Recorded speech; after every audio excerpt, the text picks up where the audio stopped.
Hey guys, follow me for friendship breakup content because I'm about to be going off, okay? So, new developments in my situation where these two girls who, I swear to God, one of them I literally employed this month. Like, I need you guys to understand, she was unemployed. I gave her a job for 2 weeks. I asked her what was going on with her and so-and-so. Let's call her Lacey. Let's call the other girl Lacey. Let's call girl number 1 Sarah. Let's call girl number 2 Lacey. Okay, so I'm closer friends with Sarah. And Sarah and Lacey are the two who sat me down and were super condescending. And then Lacey's the one who said, in this instance, Kira, you're othering yourself. I don't have time for this. And then when I started to, I honestly was starting to have a panic attack because, tell me if you understand this in the comments below. There's a few instances in my life, maybe actually 2 ever, where I've been in a situation with 2 white girls who are both egging themselves on, not just in their prejudice, but in their being completely insulting and really bad friends to me, okay? And they're egging each other on and they are in cahoots, so to speak. This right now at 26, yesterday was my second time ever. My first time I was maybe 20. I think I was 20. Okay, so 6 years later, 6 years apart, here we are again.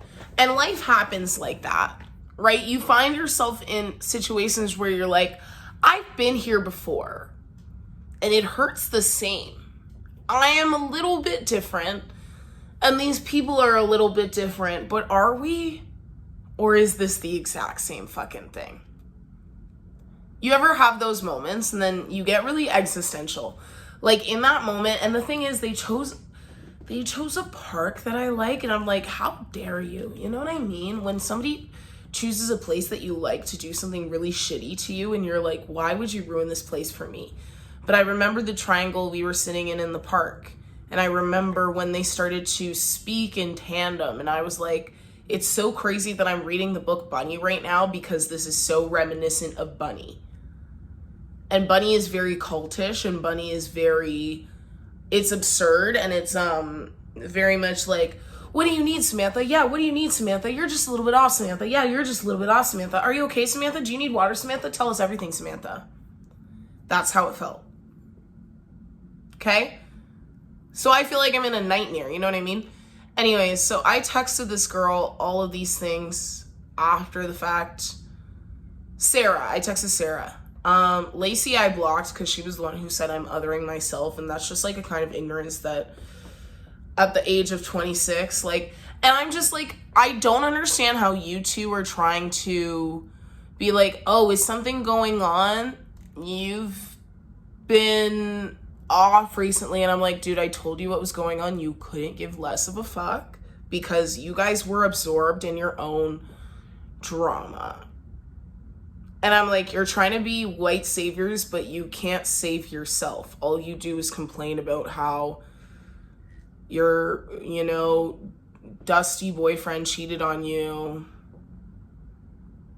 and how that's for one of them. And then the other one, it's you're always talking about how you feel insecure about this and that and this and that. And I'm helping you. But then you're taking advantage of me because I've hired you for something and you're lying to my face. And I don't understand what her thought process was for that because, dude, I'm going to have to replace you. I'm not... You guys, casting is so hard. Every time I cast people, I have a hard time with about 30% of them.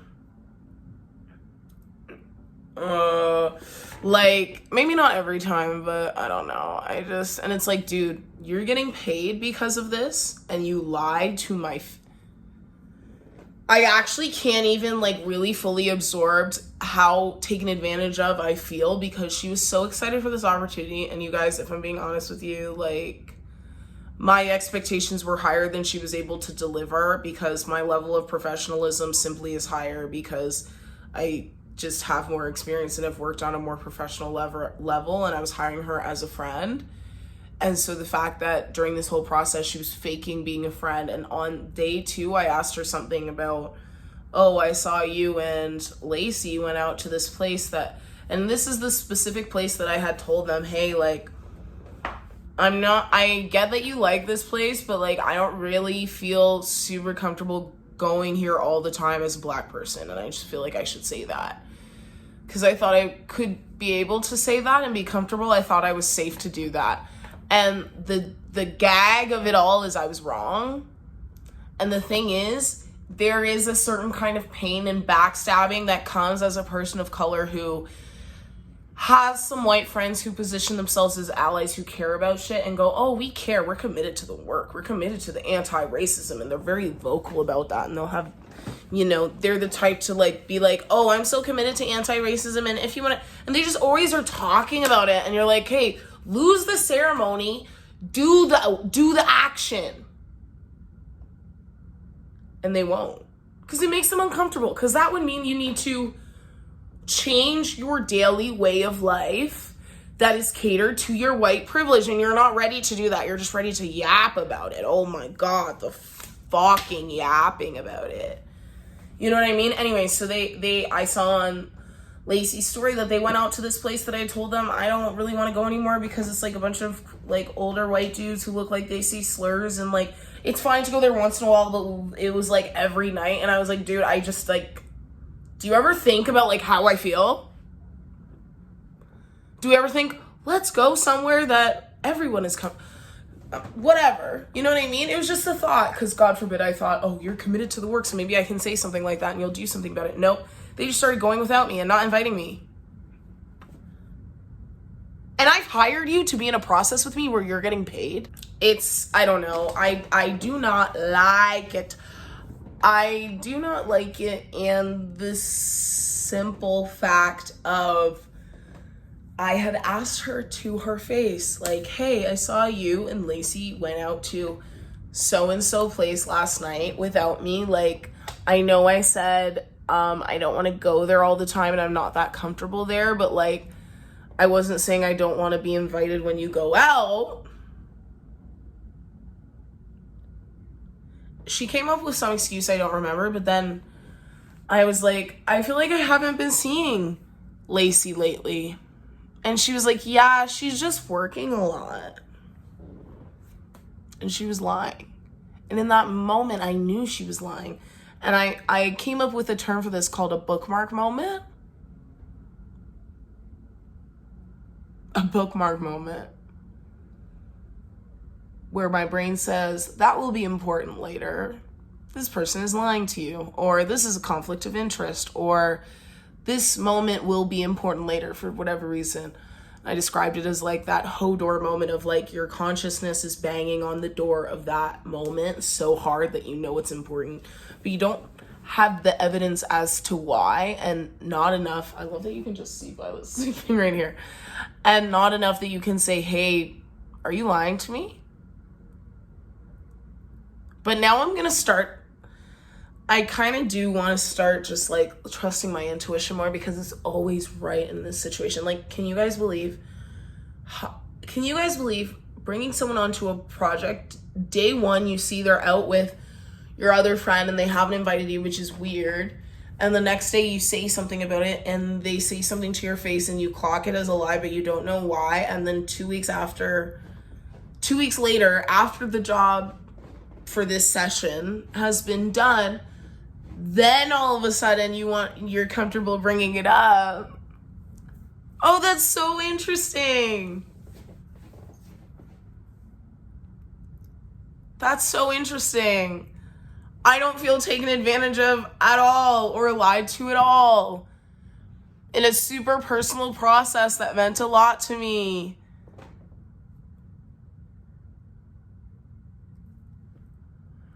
Wow. Wow. Talk about taking advantage of POC artists. Because she really wanted that opportunity, and she sent messages to me about like, thanks for being so patient with me. Like, I know It takes a long time for me to absorb corrections or whatever she said. I don't know if she actually said that, but that was true because she doesn't work up to my pace level. Like you guys, I went to school in LA. Like I was in I'm a Beast. I was in Young Lions. I was in Mashup Contemporary Dance Company. I went to school in LA with people who dance for Kali Uchis and Lady Gaga and Tyler, the Creator, and Beyonce, and I know the people who dance for SZA, and I know I used to dance with a girl who's like Normani's body double. Like, I'm not playing games, and to be playing in my face like that is mad disrespectful, and I'm angry about it. I'm upset about it. Am I allowed to say that on this here channel? All I've ever done is live my truth, and all I've ever done is be honest with myself, and that's all I've been able to. That's been my guiding light in my career, in my life, is like just being honest. And when people are not honest with me, it's so shitty because as a Pisces, I know, like immediately I know you're a bad liar. Also, you're a bad liar. I don't know if, yes, you are a bad liar because insecure people are bad liars. Have you noticed? You need to be pretty confident to be a good liar. It's like acting, okay? Insecure people are bad liars, and Pisces are good lie detectors, and Pisces are good liars, so they know what good lying looks like and what bad lying looks like, and you're a bad liar, and you're not gonna lie to me. In this room that I brought you into, that you're getting paid because I chose you to be here, and you're waiting 2 weeks to tell me this thing that you and your friend who barely knows me are cooking up, to sit me down and go, oh, darn it.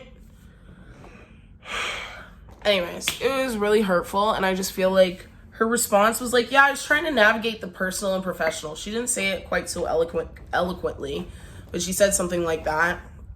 And I was like, just say you were trying to keep the opportunity I was giving you because you were my friend and not because of your talent. Because if I knew that you weren't my friend in this way, I would not have brought you onto this project. Plain and simple, because I did have to slow down the way I work because you talk more than you listen and you purge more than you absorb in more ways than one. And then you and your other, whatever. I can be so much meaner about this than I'm being, believe it or not.